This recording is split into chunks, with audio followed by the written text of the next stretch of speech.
Mari kita luangkan waktu untuk mempelajari firman Tuhan, dengan judul khotbah, pilihan untuk sesaat dan pilihan untuk keabadian. Ada banyak orang yang khawatir selama hidup di dunia ini. Hidup seperti apa yang harus kujalani agar aku bisa bangga? Itulah sebabnya beberapa orang memilih berbisnis atau bekerja keras mengumpulkan kekayaan sebanyak mungkin. Mereka mencoba berbagai cara dan berusaha keras untuk mengumpulkan kekayaan besar. Yang lain membuat rencana dan mengambil langkah untuk mencapai ketenaran di dunia ini.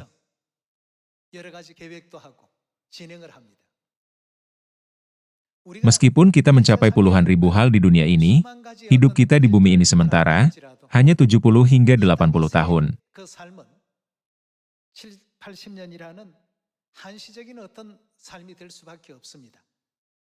Itulah kesimpulan yang tak terhindarkan. Namun, Alkitab mengajarkan kita bahwa hal-hal kerajaan sorga adalah kekal. Karena Tuhan memberitahu kita bahwa kita akan diberi waktu yang tak terbatas, yang tidak dapat diukur dengan standar duniawi, kita harus bertanya kepada diri sendiri, haruskah kita hidup untuk saat ini, atau akan lebih bijaksana untuk memilih hal-hal yang akan bertahan selamanya?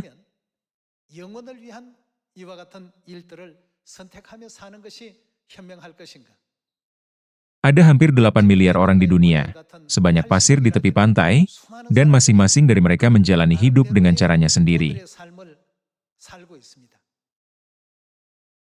Hidup ini diberikan sama rata kepada setiap orang di dunia. Tuhan telah memberikan 24 jam yang sama kepada setiap orang, tanpa memandang negara atau wilayahnya. Ada orang yang menghabiskan hari-harinya hanya memikirkan hidup sementara di dunia ini. Namun, ada orang seperti kita yang mempersiapkan kerajaan sorga yang kekal.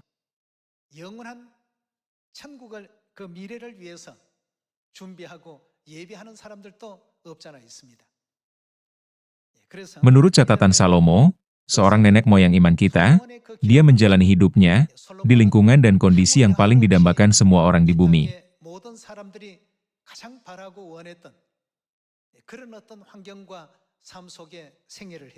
Dia hidup sebagai raja.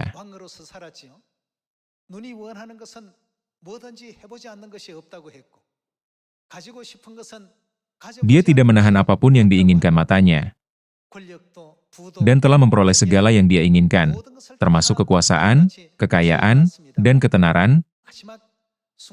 Tetapi pada akhirnya, dia berkata, segala sesuatu adalah sia-sia. Semasa hidup di bumi ini, dia tidak menyadari hal ini, tetapi seiring berjalannya waktu, dan dia menoleh ke belakang, dia berpikir, kenapa aku pernah berbuat begitu? Kenapa aku begitu memperhatikan hal-hal seperti itu, kurang tidur di malam hari dan merusak kesehatanku? Pada akhirnya, apa yang dia simpulkan? Dia mengatakan bahwa itu semua sia-sia. Pada saat itu, dia tanpa sadar terjun ke hal-hal yang tidak pantas, dijadikan tujuan hidupnya.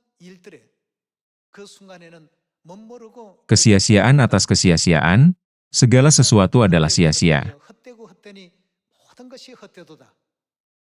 Ini adalah kesimpulan yang ditemukan di awal kitab Pengkhotbah yang ditulis oleh Salomo. Karena dia hidup untuk sesaat, dia gagal mempersiapkan masa depan yang abadi. Ketika dia melihat kembali kehidupannya, setelah mengejar hanya kesenangan sesaat dan tujuan sementara, dia menyadari bahwa segala sesuatu adalah sia-sia. Sebagai penutup, dia menjelaskan bahwa hidup dengan nilai dan tujuan untuk takut akan Tuhan serta menaati perintahnya adalah cara hidup yang benar, yang terpenting dan paling patut dikejar seseorang.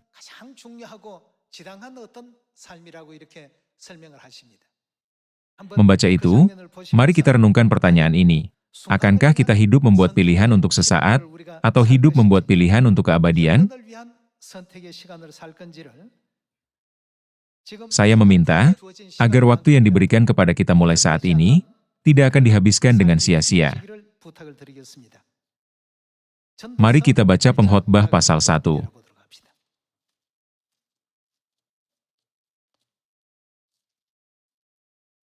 Pengkhotbah pasal 1 ayat 1. Inilah perkataan pengkhotbah, anak Daud, raja di Yerusalem. Kesia-siaan belaka, kata pengkhotbah, kesia-siaan belaka, segala sesuatu adalah sia-sia. Apakah gunanya manusia berusaha dengan jerih payah di bawah matahari? Keturunan yang satu pergi dan keturunan yang lain datang, tetapi bumi tetap ada.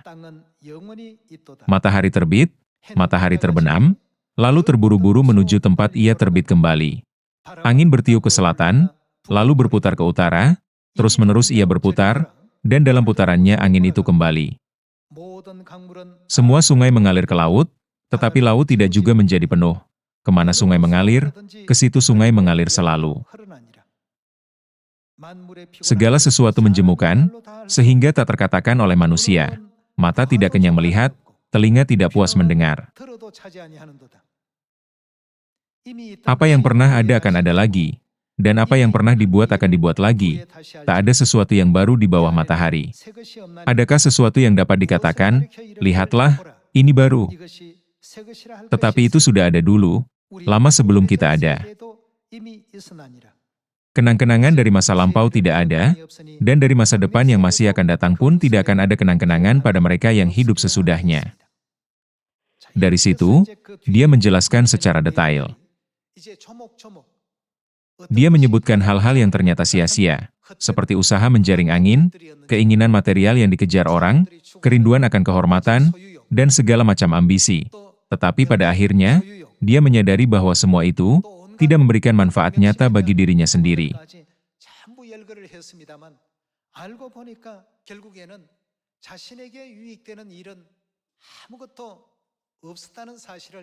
Bukan hanya Salomo yang menyadari hal ini.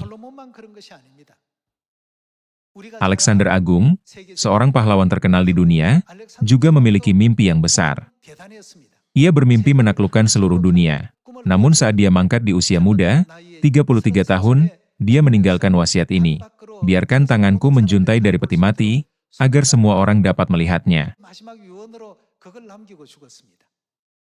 Maknanya adalah ini, setiap anak dilahirkan dengan tangan terkepal.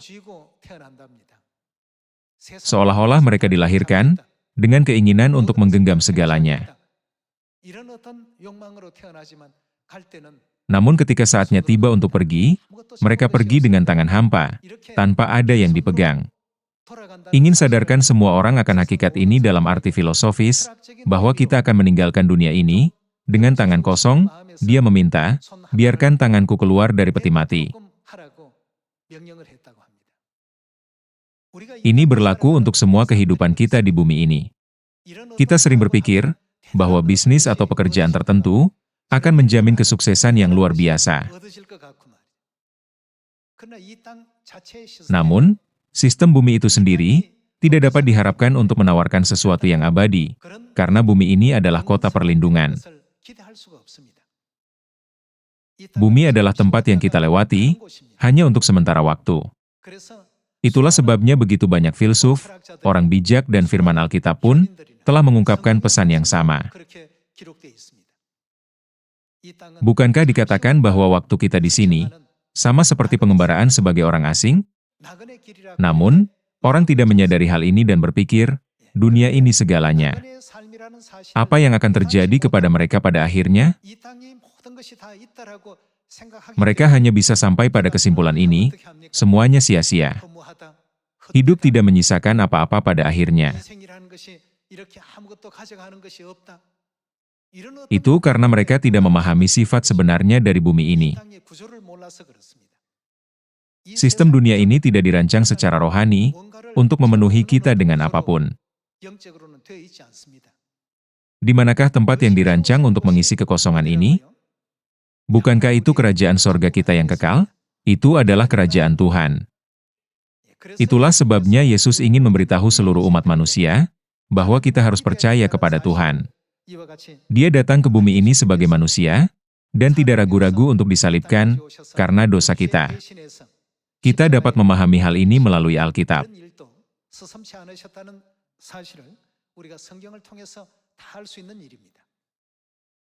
Orang yang paling bijaksana dan berhikmat di bumi adalah mereka yang percaya kepada Tuhan dan melakukan pekerjaan Tuhan.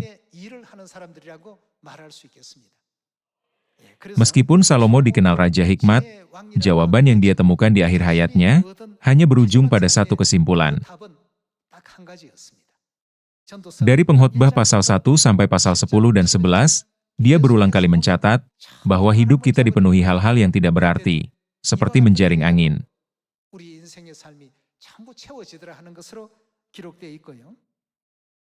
Mari buka pasal 12. Pengkhotbah pasal 12 ayat 7. Dan debu kembali menjadi tanah seperti semula dan roh kembali kepada Allah yang mengaruniakannya. Ketika seseorang meninggal, tubuhnya dikubur dalam tanah dan kembali menjadi debu, dan roh yang diberikan kepadanya harus kembali kepada Tuhan.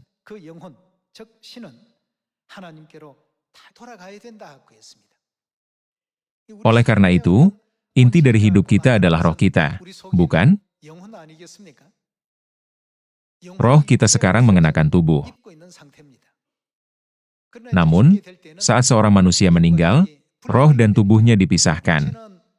Tubuh kembali ke tanah, dan roh di dalam diri kita kembali ke kerajaan Tuhan. Pada saat itu, akan diputuskan apakah kita akan pergi ke kerajaan sorga, atau dihukum selamanya di neraka. Demikianlah ajaran Alkitab.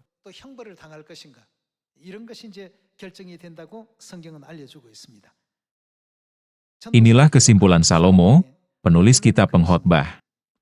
Mari kita baca ayat 8. Apa yang dia katakan? Kesia-siaan atas kesia-siaan, kata pengkhotbah, segala sesuatu adalah sia-sia. Sekarang, Anda mungkin merasa bahwa firman Alkitab itu kurang memberikan harapan baik. Namun, sebenarnya tidaklah demikian. Apa yang Alkitab ajarkan kepada kita adalah bahwa kita harus hidup dengan setia di bumi ini, dan memilih untuk menerima berkat Tuhan di kerajaannya juga. Mari kita lihat kesimpulan Salomo di ayat 13. Mari kita baca ayat 13. Akhir kata dari segala yang didengar ialah, takutlah akan Allah dan berpeganglah pada perintah-perintahnya, karena ini adalah kewajiban setiap orang. Kesimpulannya, bahwa takut akan Tuhan dan menaati semua perintahnya, adalah cara hidup paling bijaksana di bumi ini.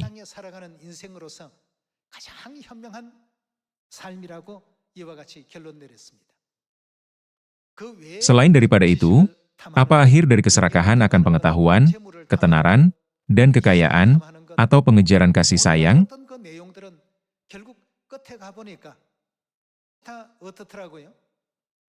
Raja Salomo berkata, "Aku menyadari bahwa hal ini pun adalah usaha menjaring angin."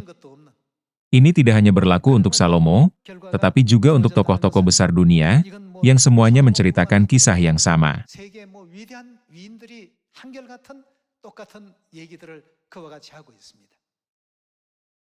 Apakah hanya tokoh-tokoh besar yang seperti ini? Itu sama untuk orang biasa. Orang-orang yang mengaku telah menjalani kehidupan biasa mengatakan, ketika saya masih muda, saya adalah orang yang hebat dan luar biasa. Tetapi seiring bertambahnya usia, teman-teman saya meninggal, orang di sekitar saya, dan tetangga saya juga meninggal. Mereka semua meninggal.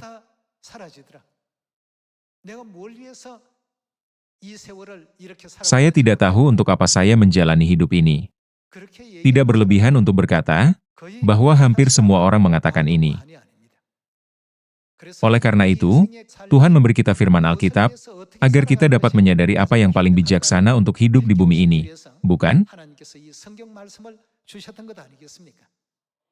Dalam kitab Pengkhotbah pasal 12, Salomo berkata, akhir kata dari segala yang didengar ialah, takutlah akan Allah dan berpeganglah pada perintah-perintahnya.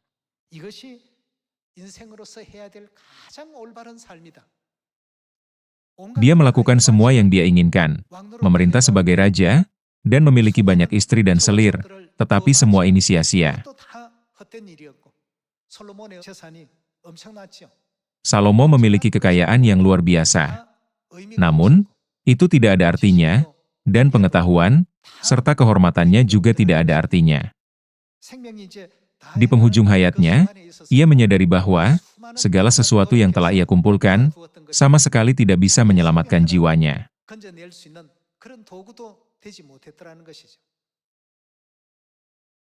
Saudara-saudari, kita perlu mengatur hidup kita dengan hati-hati, ke arah yang benar, tanpa mengabaikan ajaran Alkitab yang kita pelajari hari ini.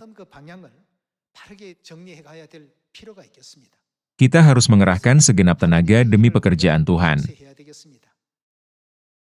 Kita harus berdoa dengan tekun, dan mempelajari firman Tuhan dengan rajin.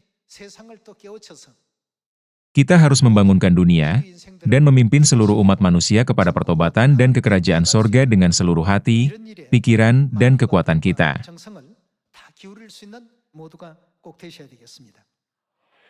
Jadi, Tuhan mengajar kita tentang hal-hal kerajaannya melalui kitab 1 Petrus. Mari kita baca 1 Petrus pasal 1 ayat 7. 1 Petrus pasal 1 ayat 7. Maksud semuanya itu ialah untuk membuktikan kemurnian imanmu, yang jauh lebih tinggi nilainya daripada emas yang fana, yang diuji kemurniannya dengan api, sehingga kamu memperoleh puji-pujian dan kemuliaan dan kehormatan pada hari Yesus Kristus menyatakan dirinya. Sekalipun kamu belum pernah melihat Dia, namun kamu mengasihinya. Kamu percaya kepada Dia, sekalipun kamu sekarang tidak melihatnya. Kamu bergembira karena sukacita yang mulia dan yang tidak terkatakan. Karena kamu telah mencapai tujuan imanmu, yaitu apa? Keselamatan jiwamu. Ketika jiwa kita diselamatkan, kemana kita akan pergi? Kita pergi ke kerajaan sorga. Kita akan menerima pengampunan dosa dan memasuki kerajaan kekal. Tidakkah kita akan diberikan waktu yang mulia untuk hidup di hadirat Tuhan dan menikmati berkat-Nya untuk selamanya? Dalam 1 Korintus pasal 2, Nabi menggambarkan sorga demikian. Mari kita buka 1 Korintus pasal 2. 1 Korintus pasal 2 ayat 9 kita baca. Tetapi seperti ada tertulis, apa yang tidak pernah dilihat oleh mata, dan tidak pernah didengar oleh telinga, dan yang tidak pernah timbul di dalam hati manusia, semua yang disediakan Allah untuk mereka yang mengasihi Dia. Kitab 1 Korintus pasal 2 memberitahu kita bahwa kerajaan sorga, yang telah disediakan Tuhan bagi mereka yang mengasihi Dia, melampaui apapun yang dapat kita bayangkan.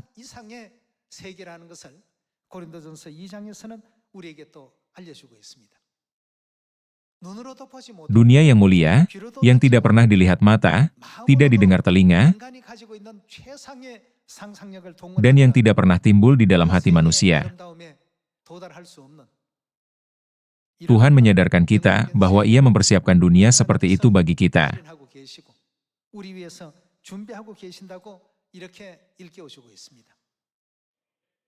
Inilah dunia yang digambarkan Rasul Paulus ketika dia diangkat ke sorga ketiga. Ada kenyamanan yang tak terlukiskan, dan pemandangan yang tak terkatakan, terbentang di depan matanya. Tentang dunia itu, Nabi Daniel berkata, bahwa orang-orang kudus akan memilikinya untuk selama-lamanya. Di 1 Korintus pasal 2, Rasul Paulus menulis bahwa, kita akan diberikan dunia yang tidak pernah dilihat mata, didengar telinga, dan tidak timbul di hati manusia. Saudara-saudari, kalau kita benar-benar percaya dunia itu, kita tidak boleh lagi hidup biasa.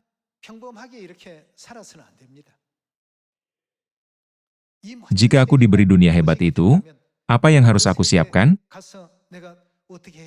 Kita harus menyiapkan bahasanya. Bukankah kita harus rajin mempelajari setiap aspek tempat itu, agar bisa tinggal di sana? Kita juga harus berpikir, bagaimana aku dapat menyenangkan Tuhan, yang memerintah dunia itu? Kalau kita percaya kerajaan sorga, apa yang harus kita siapkan untuk tempat itu? Hidup seperti apa yang harus kita jalani di bumi ini?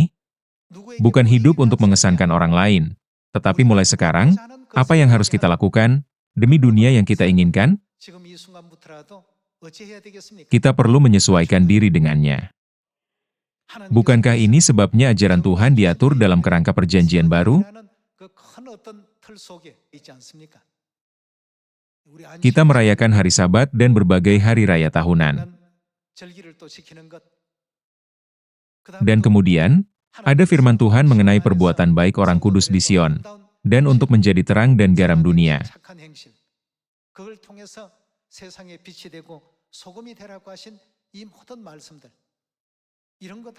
Semua hal ini adalah bagian dari persiapan untuk memasuki kerajaan sorga. Ini bukan sesuatu yang bisa kita pilih untuk dilakukan atau tidak. Ini adalah hal yang harus kita semua lakukan dengan setia.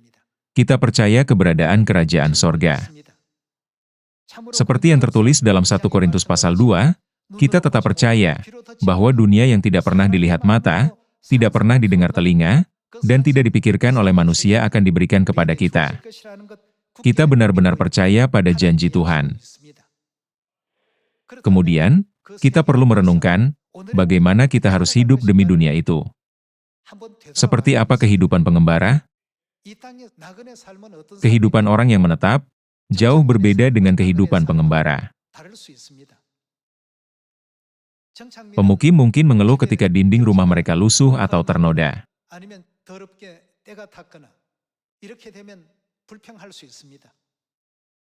Mereka mungkin mengeluh dan mengambil tindakan untuk memperbaikinya, tetapi bagaimana dengan pengembara? Mereka tidak perlu mengeluh. Mereka akan pergi besok pagi. Itulah sebabnya Tuhan menyebut waktu kita di bumi ini sebagai kehidupan pengembara. Beginilah hidup kita. Bukankah hidup kita disebut perjalanan orang asing? Terkadang kita mungkin tinggal di rumah dengan dinding bersih, atau menghabiskan malam di rumah yang sedikit kotor. Pengembara tidak perlu mengeluh, walaupun kamarnya sedikit kotor saat menginap. Dia harus pergi besok pagi. Oleh karena itu, kita harus berpuas hati dan bersyukur dalam segala keadaan yang Tuhan berikan kepada kita. Bukankah tempat yang kita tuju adalah kerajaan sorga? Di kerajaan sorga, segala sesuatu melebihi harapan dan keinginan kita. Kerajaan sorga melampaui bayangan kita. Orang yang percaya bahwa dunia seperti itu benar-benar ada, tidak boleh kehilangan harapan akan sorga, hanya karena apa yang ada di bumi untuk sementara. Kita tidak boleh terlalu terikat oleh hal-hal jasmani, dan terlalu berasa sakit karenanya.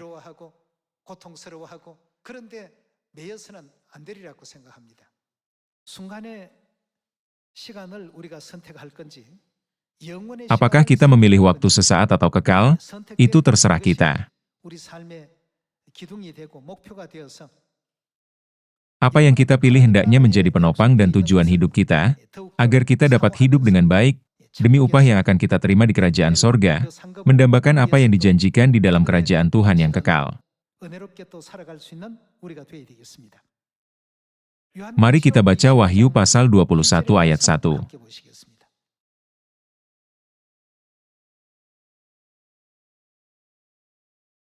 Wahyu pasal 21 ayat 1. Lalu aku melihat langit yang baru dan bumi yang baru, sebab langit yang pertama dan bumi yang pertama telah berlalu, dan laut pun tidak ada lagi. Langit yang baru dan bumi yang baru adalah kerajaan sorga yang telah Tuhan siapkan bagi kita. Mari kita baca ayat 4, untuk melihat beberapa hal yang akan terjadi di sana. Ayat 4. Dan ia akan menghapus segala air mata dari mata mereka, dan apakah yang tidak akan ada lagi? Maut tidak akan ada lagi. Kematian adalah akibat dari dosa. Jadi firman itu bermaksud dosa itu sendiri tidak ada lagi. Dengan kata lain, maut tidak akan ada lagi, menunjukkan bahwa di situ hanya ada hidup yang kekal, bukan?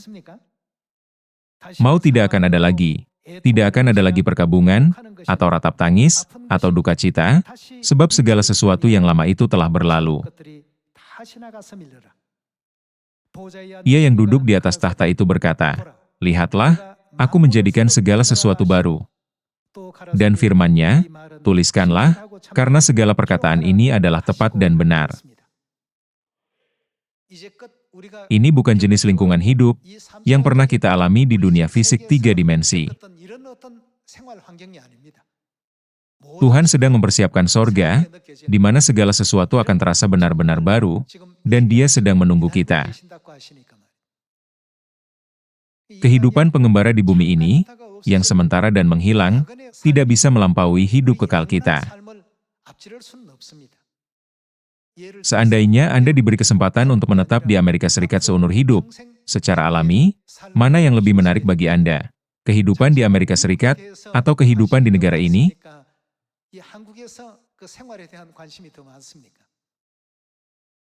Bayangkan bahwa hari ini Anda tinggal di sini, tetapi mulai besok, tinggal di Amerika Serikat. Anda akan mulai belajar bahasa, memahami undang-undang, dan menjadi akrab dengan apa yang disukai orang. Anda akan berpikir, aku telah hidup begini, tapi untuk bisa hidup bersama mereka di sana, aku harus berusaha untuk memperbaiki setiap kekurangan yang ada padaku. Begitulah bumi ini bagi kita.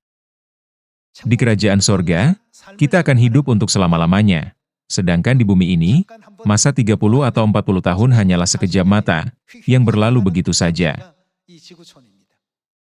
Jika memang demikian, meskipun kita sekarang hidup di bumi ini, tempat tujuan akhir kita adalah rumah rohani kita, yaitu sorga, bukan? Apakah aku menjalani kehidupan yang bermakna, bermanfaat, dan layak di mata Tuhan demi kerajaan sorga? Apakah aku hidup benar? Apakah aku hidup memuliakan Tuhan? Hari ini, mari kita renungkan semua ini dan bertanya kepada diri sendiri, apakah aku memilih untuk sesaat atau untuk kekekalan?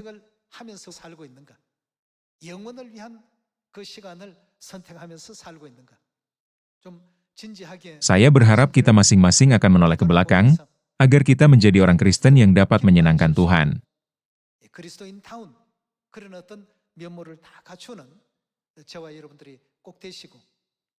Saya sungguh meminta Anda membagikan harapan ke dunia gelap dan suram ini, supaya orang lain juga akan mempunyai harapan akan sorga.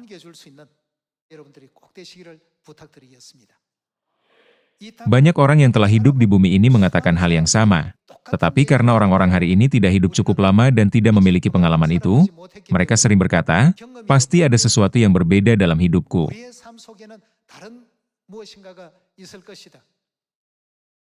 Ada banyak filsuf, ilmuwan, pahlawan, dan bangsawan. Secara historis, berapa banyak?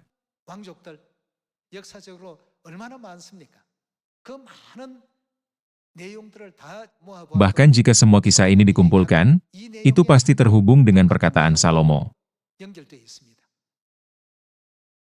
Seperti yang Anda ketahui, Napoleon adalah pahlawan besar dalam sejarah modern, bukan? Dia juga diasingkan ke Pulau Saint Helena. Sebelum meninggal dunia di sana, dia meninggalkan ucapan, Yesus tampaknya gagal, tetapi hari ini dia menaklukkan dunia. Kupikir aku telah berhasil, namun nyatanya aku sekarat sendirian dan terlupakan di pulau terpencil ini.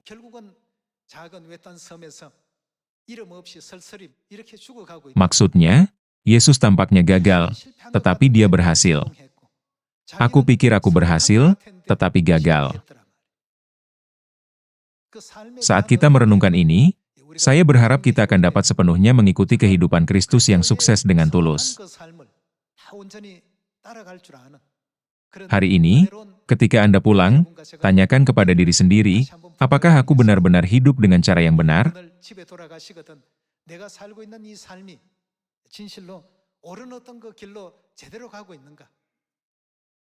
Meskipun aku menghadiri gereja, apakah pikiran dan hatiku masih terbenam di dunia? Apakah aku begitu condong ke dunia sehingga aku tidak memiliki sifat yang diinginkan Tuhan?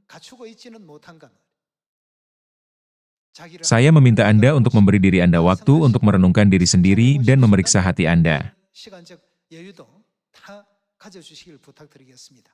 Marilah kita berjalan bersama Tuhan setiap hari dan bergerak menuju kerajaan sorga. Dengan ini, saya menutup khotbah hari ini. Terima kasih.